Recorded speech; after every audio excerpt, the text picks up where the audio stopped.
vuestra fe, mucho más preciosa que el oro, el cual aunque perecedero se prueba con fuego, sea hallada en alabanza, gloria y honra cuando sea manifestado Jesucristo, a quien amáis sin haberle visto, en quien creyendo, aunque ahora no lo veáis, os alegráis con gozo inefable y glorioso, obteniendo el fin de vuestra fe, que es la salvación de vuestras almas. Padre, te damos gracias por tu palabra. Oh Señor, cuánto necesitamos tu palabra. En esta mañana, Señor, aquí estamos para traer tu mensaje, tu palabra. Espíritu Santo, aplica con poder tu palabra en cada corazón. Tú eres el autor divino de la Biblia. Te pedimos que ilumines cada corazón, que ilumines tu palabra ante cada corazón en este día y que podamos todos salir edificados, transformados, que algunos sean salvos, que otros sean fortalecidos y edificados con tu palabra, porque te lo pedimos en el nombre de Jesús. Amén y amén. Puede tomar su lugar.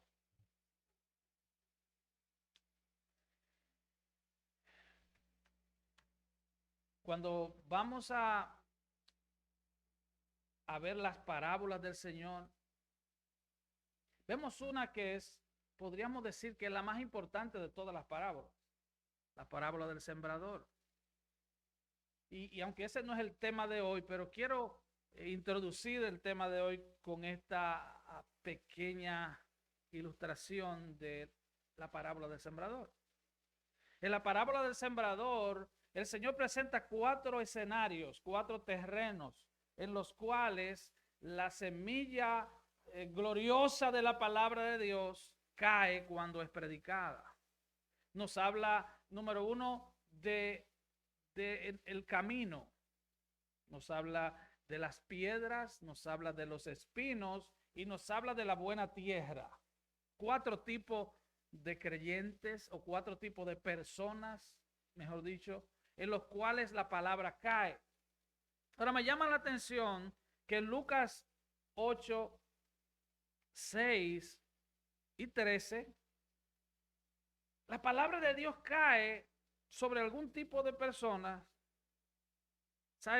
cae sobre piedra, y dice el versículo 13, que reciben la palabra con gozo. Pero como no tienen raíces, cuando viene la prueba, se aparta. Así es que las aflicciones son un instrumento que Dios utiliza para pasarnos por un colador.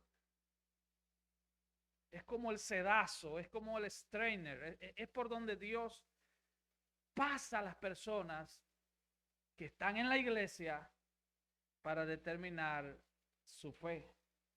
Y hoy vamos a hablar bajo el tema gozo en medio de la aflicción. Los que reciben la palabra con gozo en esta parábola, pero al venir las aflicciones, se le va el gozo y detrás del gozo se van ellos.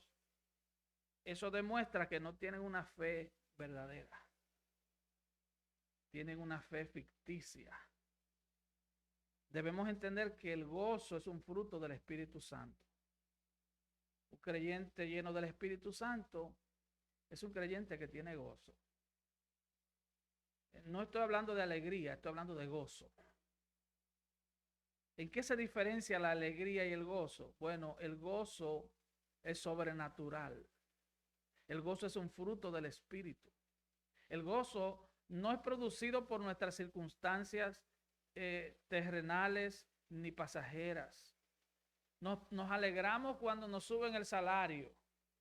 Nos entristecemos cuando nos perdemos el trabajo. Nos alegramos cuando cambiamos de carro y nos entristecemos cuando se nos daña.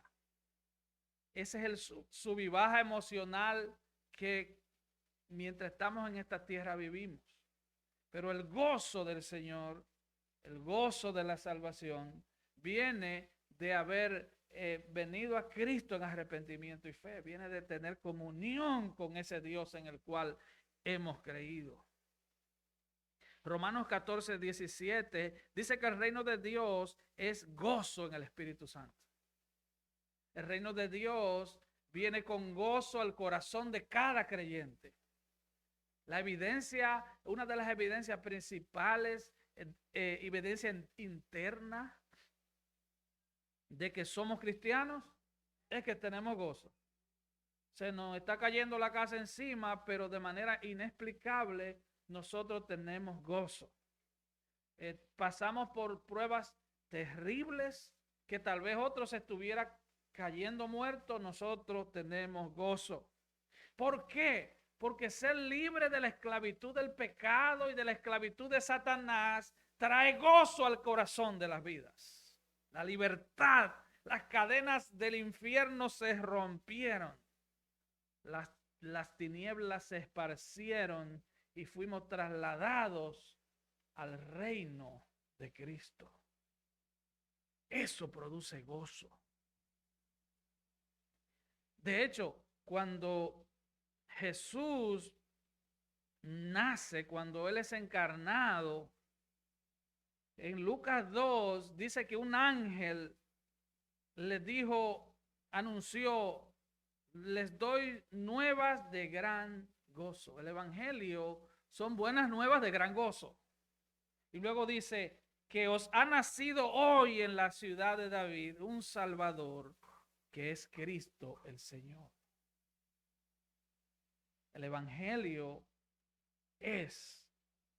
son las buenas nuevas de gran gozo. Independientemente del modelo de su carro, del tamaño de su casa, de su cuenta bancaria, independientemente de su estado de salud, independientemente de cómo va la cosa en casa, el gozo del Señor permanece si usted permanece en Cristo. John MacArthur dijo en relación a este tema lo siguiente, cito: el gozo de la salvación no es una emoción breve, superficial o circunstancial, sino más bien algo permanente y profundo, ligado estrechamente a las bendiciones espirituales de la fe, de la esperanza y el amor, y otorgado por Dios a través de su Hijo Jesucristo y del Espíritu Santo.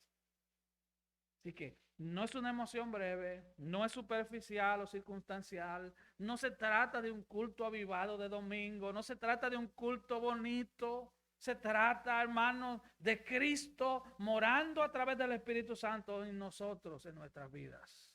De eso se trata el gozo. En Filipenses 4 y 5, Pablo dice: regocijaos en el Señor siempre. Otra vez les digo, regocijaos.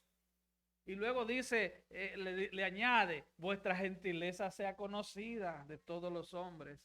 El Señor está cerca. No está hablando de la venida del Señor, está hablando que Él está cerca de ti. Eso debe ser causa principal de gozo. El Señor nos manda a gozarnos en Él. Y en esta mañana vamos a hablar de cuatro temas o subtemas en cuanto a este texto de Primera de Pedro. Gozo por la seguridad de la salvación, el gozo de la salvación. Porque nuestra fe tiene que ser probada. Comunión personal con Cristo en medio de las aflicciones y seguridad de nuestra salvación presente. Ahora, vamos a hablar del gozo de la salvación, el gozo por la seguridad de la salvación. Pedro comienza este texto con las siguientes palabras. Él dice: en lo cual vosotros os alegráis. ¿En qué nos alegramos? Bueno, se está refiriendo a los versículos anteriores. Se está refiriendo a los versículos 3 al 5, que dicen así: bendito el Dios y Padre de nuestro Señor Jesucristo, que según su grande misericordia nos hizo renacer, nos hizo nacer de nuevo, para una esperanza viva. Y luego dice: para una herencia incorruptible, incontaminada e inmarcesible, reservada en los cielos para vosotros, que sois guardados por el poder de Dios mediante la fe. Así que nos gozamos, dice Pedro, en lo cual ustedes se gozan. ¿En qué nos gozamos? Nos gozamos en una salvación que está segura, en una herencia segura. Y nos gozamos en que nosotros somos guardados de manera segura para recibir esa herencia. Imagínese que usted le diga, bueno, dentro de 5 años usted va a recibir una herencia de $200 millones. Dentro de 5 años. Ahora, el problema está en que usted no sabe si va a vivir los próximos 5 minutos. Entonces, la herencia es grande, eso va a cambiar mi vida radicalmente. Podría que la cambie para mal. De hecho, dicen las estadísticas que el 85% de las personas que se sacan la lotería, el premio gordo, 6 meses después están mucho peor que como estaban. El 85%. Porque todo cambia, ¿verdad? Pero esta herencia a la cual se refiere Pedro es el cielo. Esta herencia es la eternidad en la presencia de Dios por siempre y para siempre. Es la herencia que todo cristiano anhela. Anhelamos estar con el Señor en el cual hemos creído. Anhelamos estar con el Señor que salvó nuestras vidas del pecado, del diablo y de la ira venidera. Anhelamos eso. Así que nos gozamos porque nuestra herencia está segura por Dios y nosotros como creyentes somos guardados por Dios. La frase os alegráis, que en el griego es agaliao, es estar abundantemente feliz. No es una felicidad provisional, no es basada en circunstancias, no es basada en emociones superficiales. Es por eso que nos congregamos para adorar a Dios, pero nos congregamos para armarnos de las verdades indestructibles de la palabra, para que en el día malo, como dice Efesios 6, podéis estar firmes. Nos preparamos en el día bueno para estar firmes en el día malo, porque a todos nos llega un día malo. Y el día malo no es de 24 horas generalmente, es un día largo. Así que cada vez que esta palabra se usa en el Nuevo Testamento, se refiere al gozo de una verdadera relación y comunión con Dios. Solo Pedro usa esta palabra, ni siquiera Pablo la usa. Es un tipo de palabra que solo define gozo, el gozo de la salvación. Y como creyentes, cuidado, podemos perder el gozo de la salvación. El pecado hace que perdamos el gozo de la salvación. Si no, pregúntele a David. David pecó de manera terrible y en el Salmo 51 él le pide al Señor, vuélveme el gozo de la salvación. Había perdido el gozo. ¿Por qué? Porque había pecado y el pecado entristece el Espíritu Santo y el pecado nos entristece a nosotros y el gozo de la salvación se va momentáneamente. No puede haber gozo donde hay pecado. No puede haber gozo donde hay odio, donde hay rencor. No puede haber gozo cuando nuestra vida no está bajo el señorío de Cristo. Decimos que somos cristianos, pero si somos cristianos significa que Cristo es nuestro rey. Él es el que manda. Ahora tú no mandas. Pablo lo dijo en Gálatas 2:20. Ya no vivo yo, ahora vive Cristo en mí. Hermanos, no se trata de que tú dejas. No, se trata de que tu vida está bajo el señorío de Cristo. Es rendirte a Cristo. Ahora note el siguiente tema, nuestra fe tiene que ser probada. Pedro dice, aunque ahora por un poco de tiempo, si es necesario, tengáis que ser afligidos en diversas pruebas, para que sometida a prueba vuestra fe, mucho más preciosa que el oro, el cual aunque perecedero se prueba con fuego, sea hallada en alabanza, en gloria, en honra, cuando sea manifestado Jesucristo. Así que, así como nos gozamos por la seguridad de nuestra herencia en Cristo, Recuerda lo que dice Juan 10. Mis ovejas oyen mi voz. Yo las conozco. Ellas me siguen. Oye, y nadie las arrebatará de mi mano.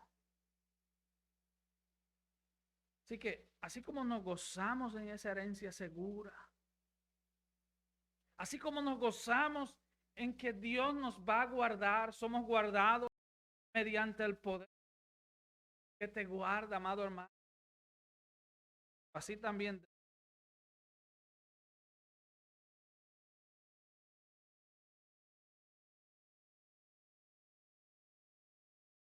las pruebas y aflicciones.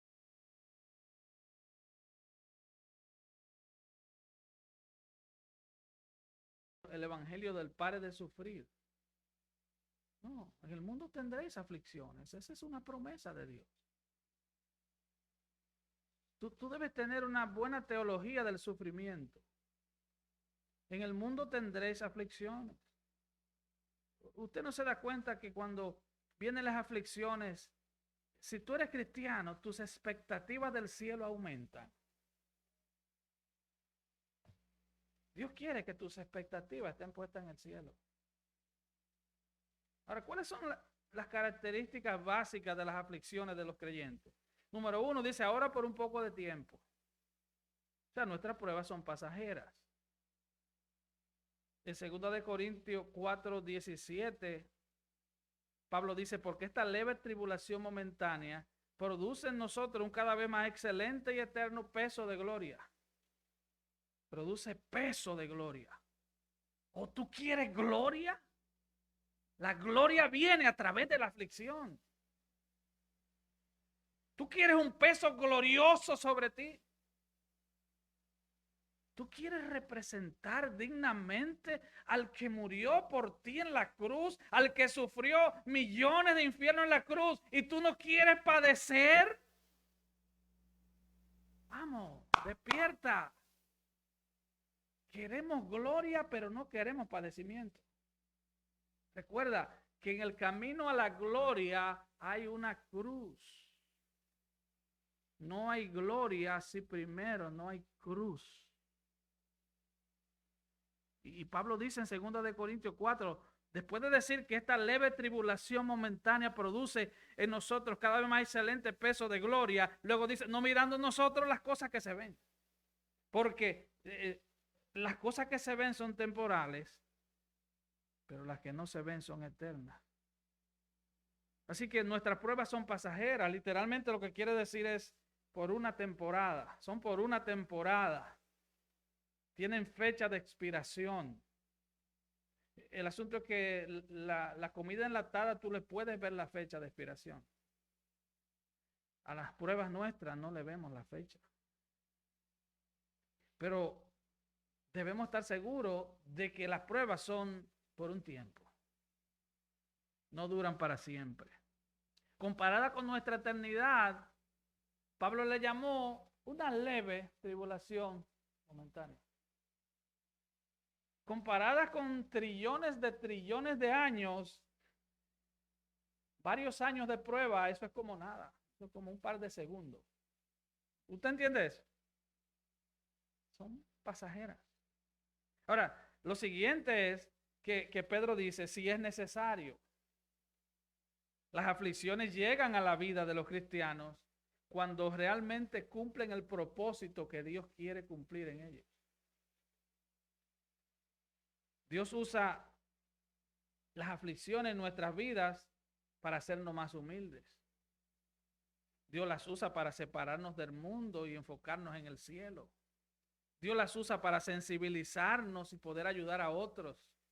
Recuerda lo que dijo Pablo, nosotros somos consolados por el Espíritu Santo para consolar a otros.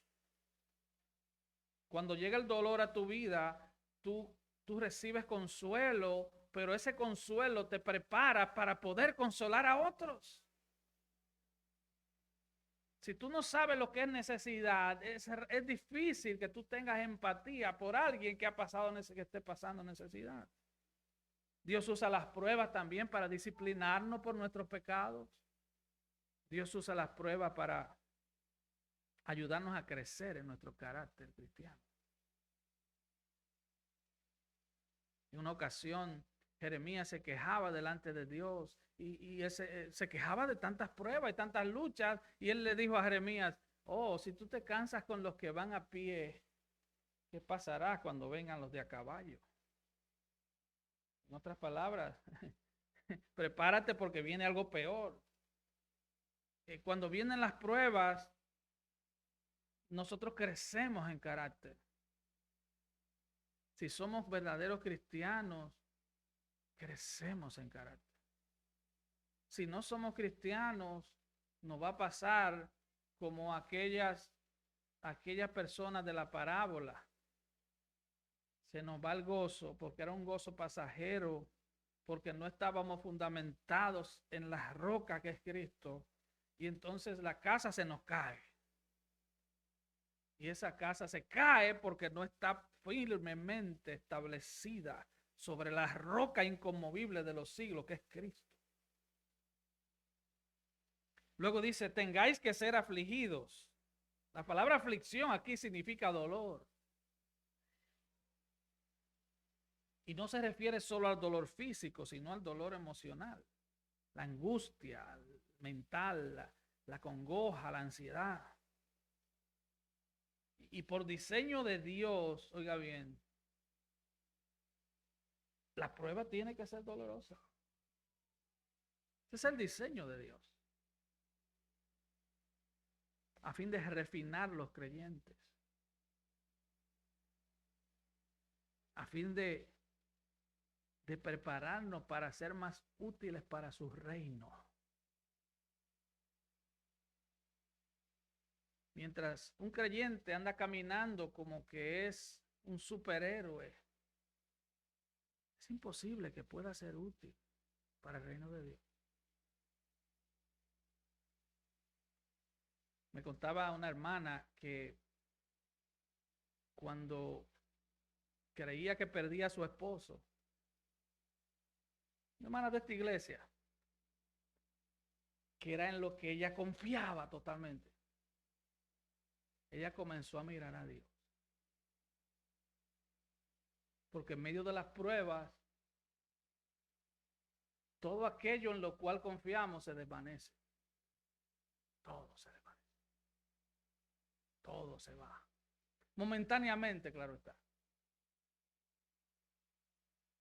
Momentáneamente. ¿Sabe? Cuando uno es joven, uno tiene confianza en sus habilidades. Somos musculosos, ¿verdad? Tenemos una piel lozana y fresca.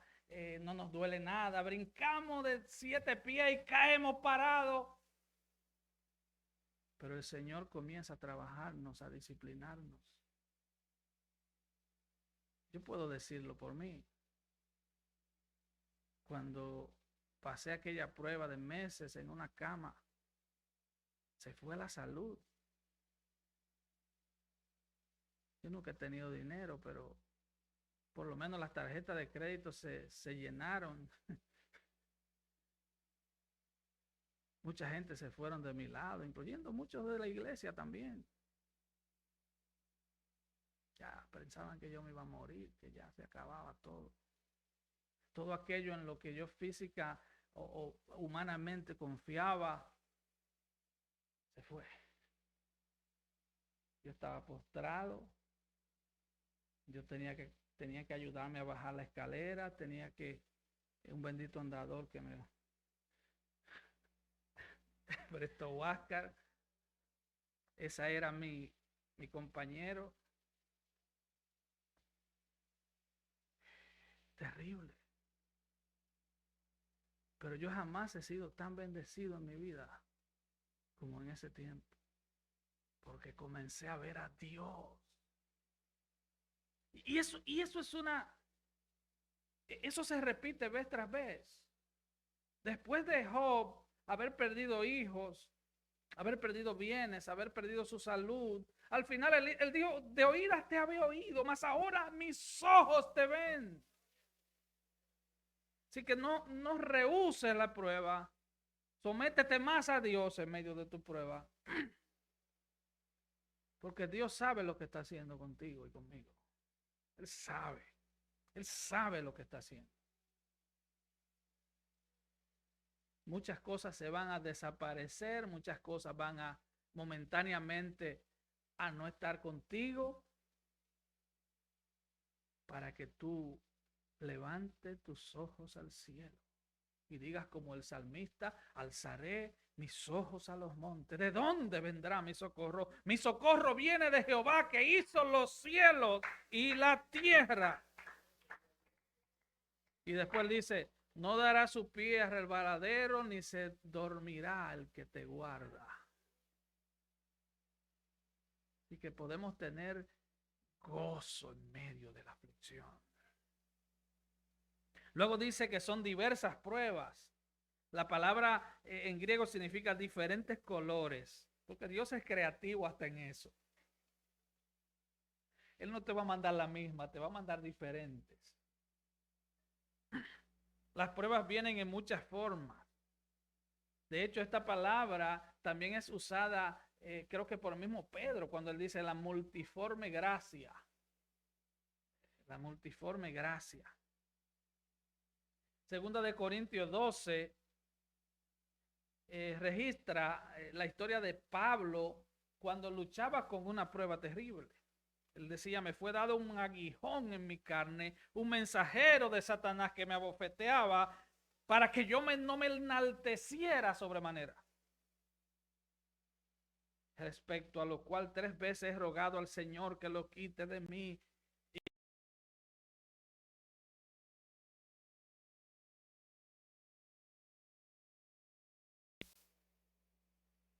Hermano, el peor enemigo tuyo y mío es el orgullo. Y de hecho será el último enemigo en irse. Y Dios tiene que trabajarnos. Yo cuando oro le digo: Señor, ayúdame a ser humilde, pero hazlo con misericordia. Porque el Señor tiene todo tipo de herramientas en su taller. Todo tipo de herramientas. ¿Tú no quieres rendirte al Señor? Ok, tranquilo. Dios tiene una paciencia, hermano. Eterna, amén. Eterna.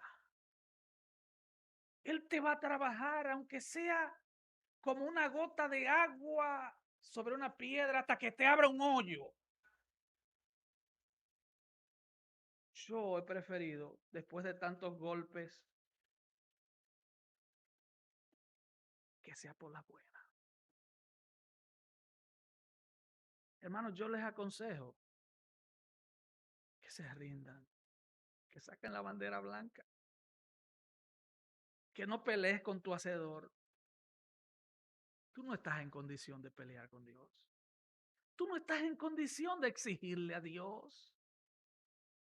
Tú no estás en condición de reclamarle a Dios. ¿Acaso le dirá el barro al alfarero que le dé la forma que él quiere? No. Mejor dile: Señor, soy puro barro. Soy polvo con agua. Dame forma, Señor. Y clama por misericordia. Podemos decir entonces, parafraseando aquel hermoso himno: mis pruebas son muchas, su gracia es mayor. Pedro sigue diciendo: para que sometida a prueba vuestra fe, mucho más preciosa que el oro, el cual, aunque perecedero, se prueba con fuego.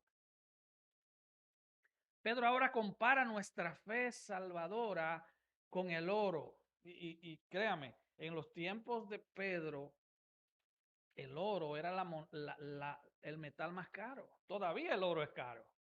Pero en ese tiempo era lo que más valor tenía, el oro. Ahora Pedro dice que nuestra fe tiene que ser probada como el oro. El oro se prueba con fuego. Y después del fuego, todo lo que queda es oro. Después del fuego. La palabra prueba aquí es doquimión. Describe el proceso mediante el cual se analiza un metal. Tu fe en Cristo tiene que pasar por el doquimión de Dios. Tiene que pasar por el fuego. Porque esa prueba pone al descubierto la realidad del metal con que estás hecho.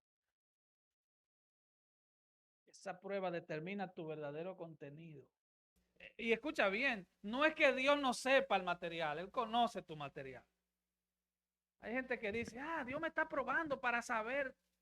Dios lo sabe, hermano. Dios no necesita probarte. Quien necesita ser probado eres tú y soy yo. Las pruebas no nos quitan el gozo.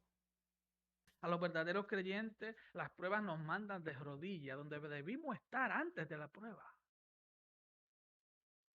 Las pruebas nos mandan a la comunión con Dios, donde debimos estar en el día bueno. Alguien dijo que solo a través de las lágrimas el hombre puede ver a Dios.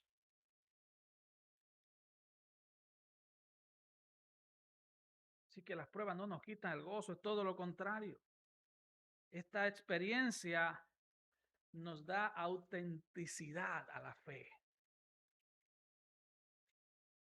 Yo recuerdo que una vez me encontré un anillo y lo llevé a alguien para que probara si era oro. Resultó ser oro de altísima calidad. Hermanos, tu fe tiene que ser probada. No es que tal vez va a ser probada. Yo te aseguro que tiene que ser probada. Porque lo que te va a dar seguridad a ti como creyente, escucha bien, hermano, lo que te va a dar seguridad a ti como creyente mañana de que tú estás en Cristo, de que tu herencia está segura y de que tú estás siendo guardado por el poder de Dios mediante la fe, es que esa fe sea realmente oro, que no sea hojalata mezclada con titanio, que sea oro. Las escorias se van yendo en medio del fuego. Así que no es que Dios necesita conocer la condición de tu fe. Él la conoce tan bien. Él lo sabe todo. Pero nosotros necesitamos ser probados para que nosotros nos conozcamos. Conozcamos la condición de nuestra fe. Conozcamos si verdaderamente estamos en Cristo. Vaya conmigo a Deuteronomio capítulo 8, por favor. Lo que dice Deuteronomio 8. Cuidaréis de poner por obra todo mandamiento que yo os ordeno hoy para que viváis y seáis multiplicados y entréis y poseáis la tierra que Jehová prometió con juramento a vuestros padres. Y te acordarás de todo el camino por donde te ha traído Jehová tu Dios estos 40 años en el desierto para afligirte, para probarte, para saber lo que había en tu corazón, si habías de guardar o no sus mandamientos. Y te afligió. ¿Usted está escuchando? Está hablando de Israel, dice, y te afligió y te hizo tener hambre y te sustentó con maná, comida que no conocías tú ni tus padres la habían conocido, para hacerte saber que no solo de pan vivirá el hombre, mas de todo lo que sale de la boca de Jehová vivirá el hombre. Las pruebas vienen para que volvamos a la palabra, para que dejemos de vivir de emocioncita en emocioncita, para que vivamos de la palabra. Tu vestido nunca se envejeció sobre ti. Yo no sé qué marca de vestido era ese, pero nunca se envejeció. El vestido crecía con la persona. Eso nunca más se ha visto. Ni el pie se te ha hinchado en estos 40 años. Se imagina estos muchachos que el pie le crece como si fueran monstruos.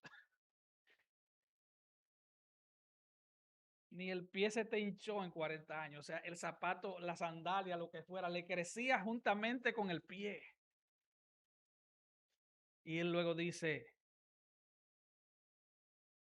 reconoce a sí mismo en tu corazón que como castiga el hombre a su hijo, así Jehová Dios te castiga. Guardarás pues los mandamientos de Jehová tu Dios, andando en sus caminos y temiéndole. Porque Jehová tu Dios te introduce en la buena tierra. Y luego le dice que tenga cuidado con olvidarse cuando entre a la tierra prometida. Olvidarse que fue Dios que lo bendijo. Así que Dios no necesita conocer el estado de nuestra fe. Dios nos conoce tan bien.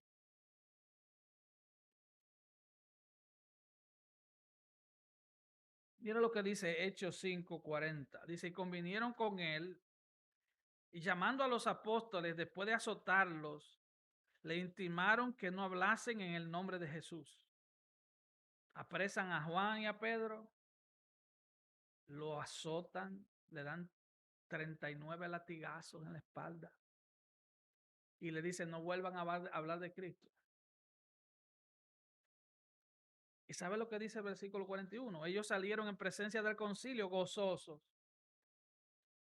su espalda sangrante, y ellos salieron gozosos. ¿Gozosos de qué? ¿De que estaban libres? No. Gozosos de haber sido tenidos por dignos de padecer afrenta por causa del nombre. Y usted supondría que después de esto ellos se fueron a esconder a una cueva. No, dice, y todos los días en el templo y por las casas no cesaban de enseñar y de predicar a Cristo. ¿Usted está entendiendo eso?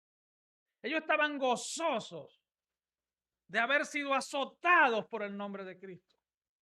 Gozosos de haber sido presos por el nombre de Cristo. Y salieron de ahí dando gracias a Dios. Y salieron a predicar todos los días en el templo y por las casas. Por eso es que en el versículo 7 al final, ¿qué es lo que dice? Que esa prueba, que esa fe que es probada como el oro en el fuego, debe ser hallada en alabanza, en gloria y en honra cuando Cristo venga.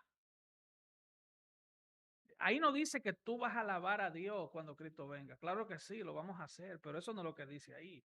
Ahí dice que Dios mismo nos dará alabanza, gloria y honra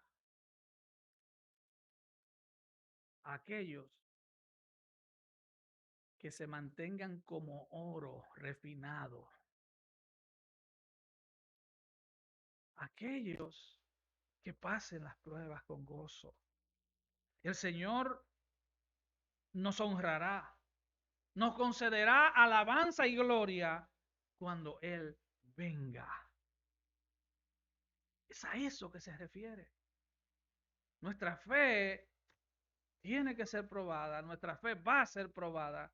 Y si tú estás en Cristo, tú vas a permanecer en gozo porque el glorioso Espíritu Santo habita en ti. Y tú vas a recibir alabanza de Dios en aquel día.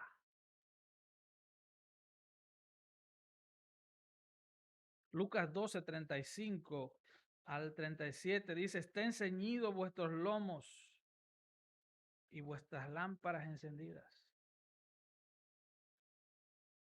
Cuando dice estén ceñidos vuestros lomos, dicho en buen hispano, es amárrate el cinturón. Deja de ser flojo.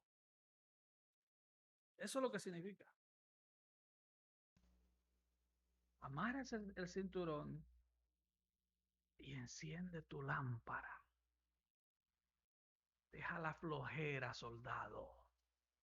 Como dijo Winston Churchill, el que no aguante el calor, que se salga de la cocina. El reino de los cielos sufre violencia y solo los valientes lo arrebatan.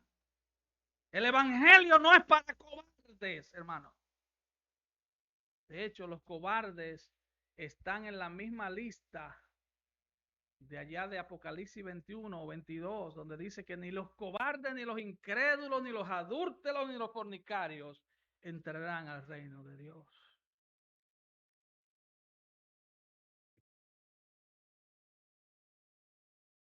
Eso nos lleva al tercer punto, comunión personal con Cristo en medio de nuestras aflicciones. Comunión personal con Cristo. Pedro dice, a quien amáis sin haberle visto, en quien creyendo, aunque ahora no lo veáis, os alegráis con gozo inefable y glorioso. Pedro sabe de lo que está hablando, porque Pedro le negó habiéndole visto. Pedro lo negó cobardemente. Pedro tuvo el valor de sacar un cuchillo para defender a Cristo delante de cerca de 1000 hombres y después negó a Cristo delante de una simple esclava. Ese era Pedro. Él vivía en un carrusel emocional. Pero este Pedro es el Pedro lleno del Espíritu. Es el Pedro transformado por el poder de la resurrección de Cristo. Y él dice, ustedes lo aman sin haberlo visto. Y creen en él sin haberle visto. Y se alegran con un gozo.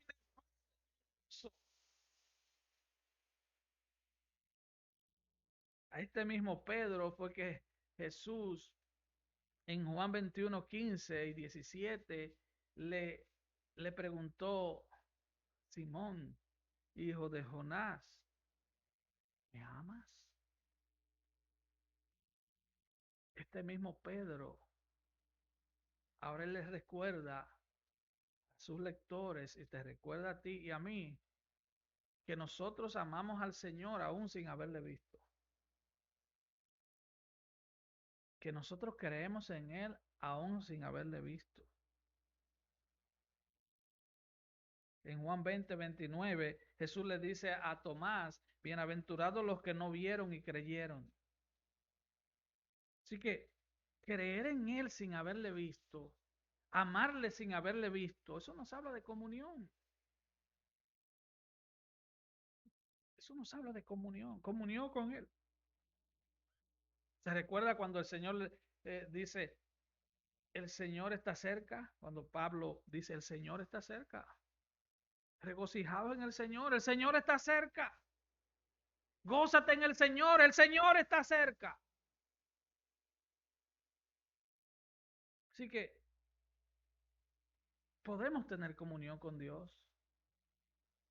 ¿Sabe qué pasa? Que en nuestras apretadas agendas de esta vida del sueño americano,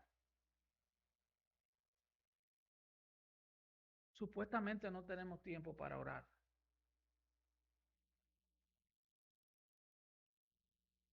Es una mentira que el diablo nos mete en la cabeza. No tengo tiempo para orar. No tengo tiempo. No tengo tiempo para ir a la iglesia. No tengo tiempo. Como dijo John Piper, que la única utilidad de las redes sociales en aquel gran día será para demostrar cuánto tiempo desperdiciamos los creyentes en Facebook, Instagram y demás hierbas y no oramos. No oramos.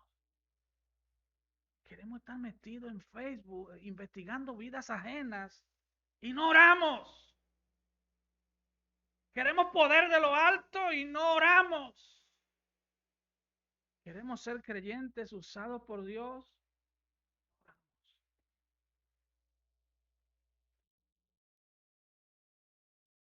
Y a veces queremos saber la vida de la gente, pero es por una morbosidad pecaminosa, no porque realmente nos interesa la gente, no amamos la gente, simplemente queremos satisfacer nuestra morbosidad, no para orar. Pedro aquí nos habla de comunión. Amarle aún sin verle, porque sabemos que Él es real. Creer en Él sin verle, porque sabemos que Él es real. Como cristianos, y eso es una verdad fundamental que usted debe grabarse en este día. Como cristianos estamos unidos a Cristo. Ser cristiano tiene que ver con Cristo. Tiene que ser con que yo ahora soy uno con Cristo. Oh, yo no quiero padecer persecución. Yo no quiero padecer aflicción. Pero si mi Señor sufrió, yo quiero vivir un evangelio de maquillaje. Un evangelio de película. Hombres y mujeres de Dios que lo que quieren es ser celebridades. Celebridades de Hollywood. No, hermano. Estamos unidos a Cristo. Padeceremos persecución. Padeceremos aflicción. Mire, en el Nuevo Testamento, cerca de 130 veces aparece la frase en Cristo. Ser cristiano es estar en Cristo. Ser cristiano es ser uno con Cristo. Romanos 14 dice, ninguno de nosotros vive para sí, ni muere para sí. Si tú eres cristiano, tu vida le pertenece a Cristo y tú vas a morir cuando Él dé la orden que te vas a morir. Tú no te vas a morir por un accidente, tú no te vas a morir por un descuido médico, porque las palabras descuido médico y accidente no existen en el reino de Dios. Tú te vas a morir cuando tu Señor quiera que te mueras, pero tú vas a vivir para Él. No hay tal cosa como contratiempo o accidente en el reino de Dios. Él es tu Señor. Si tú caminas bajo el señorío de Cristo, entonces tú puedes decir como Pablo en Romanos 14, si vivimos para el Señor, vivimos, y si morimos para el Señor, morimos. Así pues, sea que vivamos o que muramos del Señor, somos. Eso es seguridad, hermano. No le tenemos miedo ni al pobre diablo, porque estamos en Cristo. Estamos en Cristo, hermano. Si tú estás en Cristo, entonces tú puedes decir, somos más que vencedores por medio de aquel que nos amó. Tú puedes decir, como dice Romanos 8 al final, ¿qué nos separará del amor de Cristo? Tribulación, angustia, persecución, escasez, peligro de espada. Oh, el salmista que todavía no conocía a Cristo, cientos de años antes, él pudo decir, aunque un ejército se levante contra mí, no temerá mi corazón, aunque contra mí yo.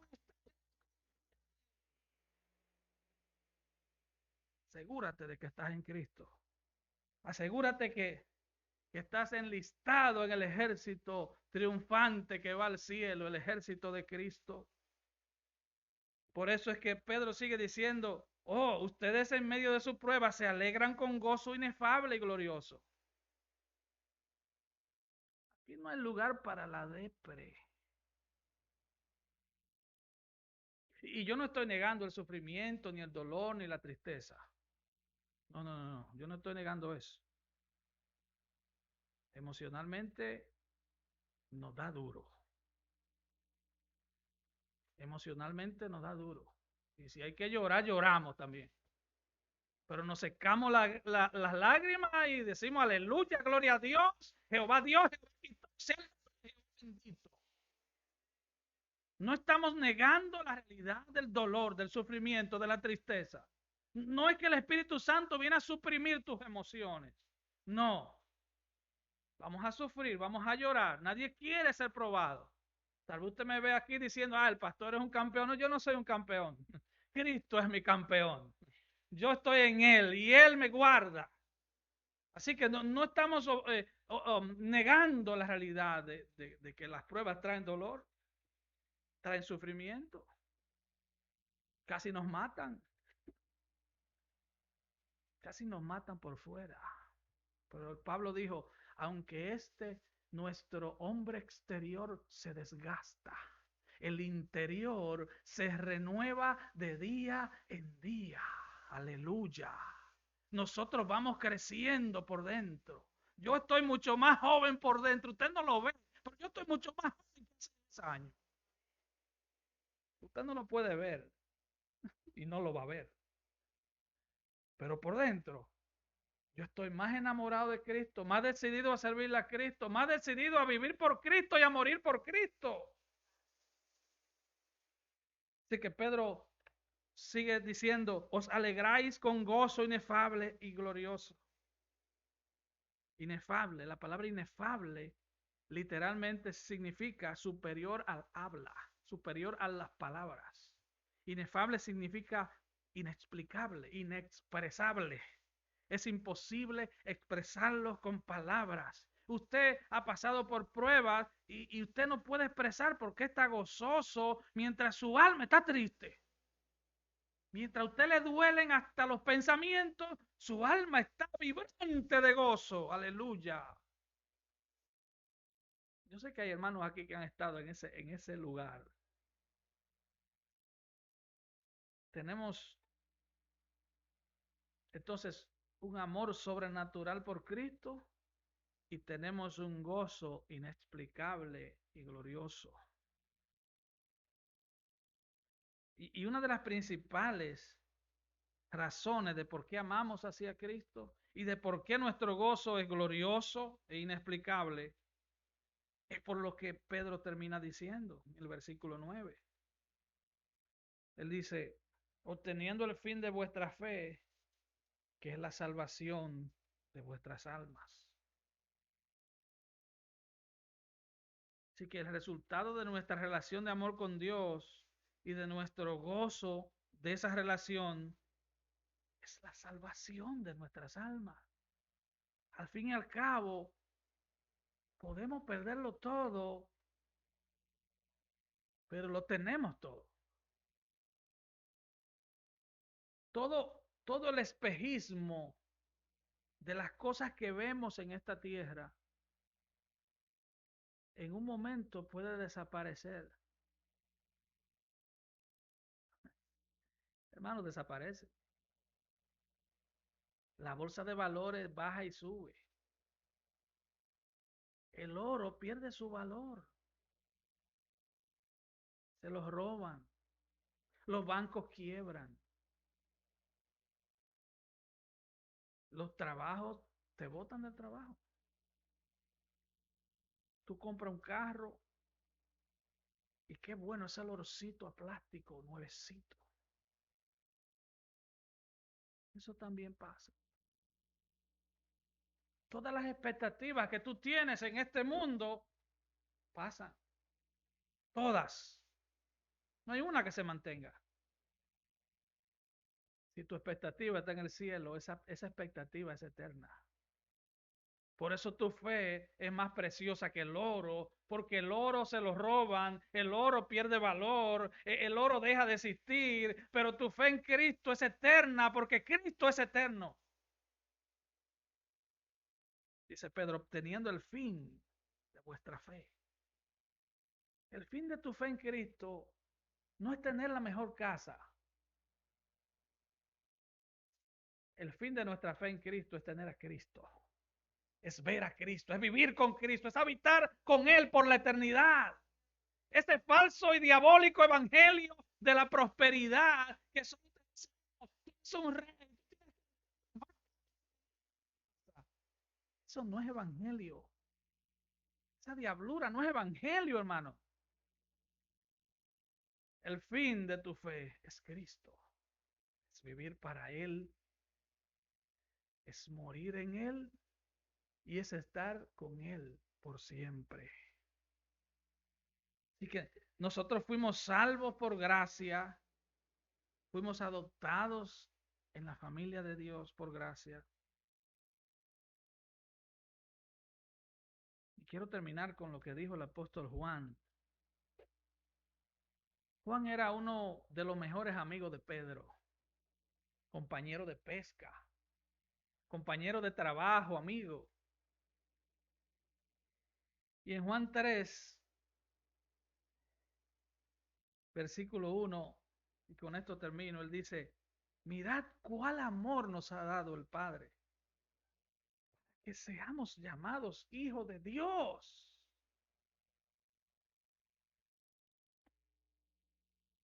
Mirad cuál amor.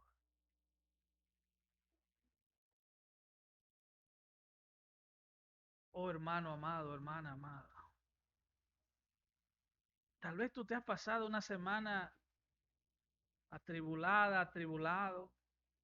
Tus expectativas han estado aquí abajo, esperando algo que tiene que ver con este mundo que va a desaparecer. Juan dice, mira cuán amor te ha dado el Padre. Primera de Juan 3, mirad cuán amor. ¿Cuál amor nos ha dado el Padre? En Juan 3:16, Juan dice, porque de tal manera amó Dios al mundo. Ahora él dice, mira cuál amor te ha dado el Padre para que seas llamado hijo de Dios. Por eso el mundo no nos conoce, porque no lo conoció a él. Amados, ahora somos hijos de Dios. Y aún no se ha manifestado lo que hemos de ser. Pero sabemos que cuando Él se manifieste, cuando Él venga, seremos semejantes a Él, porque le veremos tal como Él es.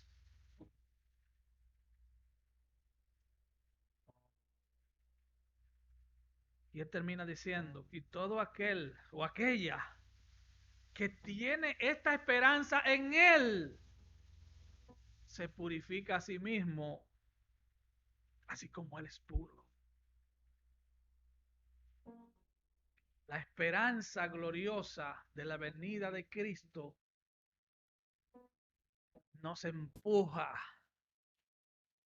a una vida santa, a consagrarnos para Él, a vivir para Él.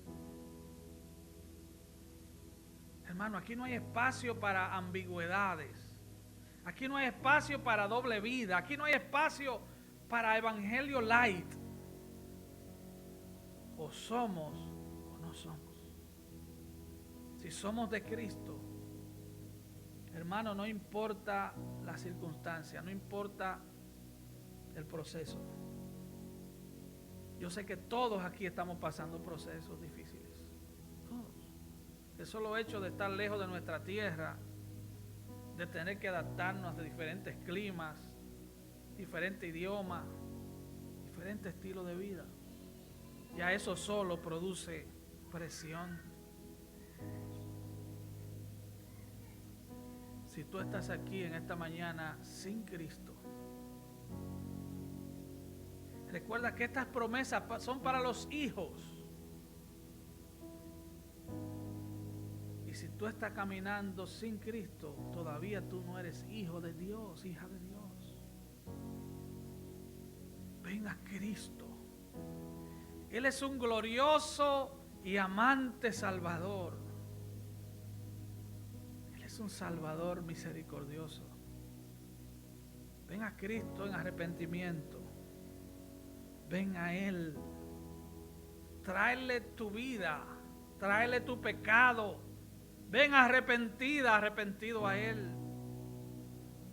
Para que tú seas parte de la familia de Dios. Para que le puedas llamar a Él Padre. Y para que tú puedas ser llamada o llamado hijo. Vamos a estar de pie, por favor.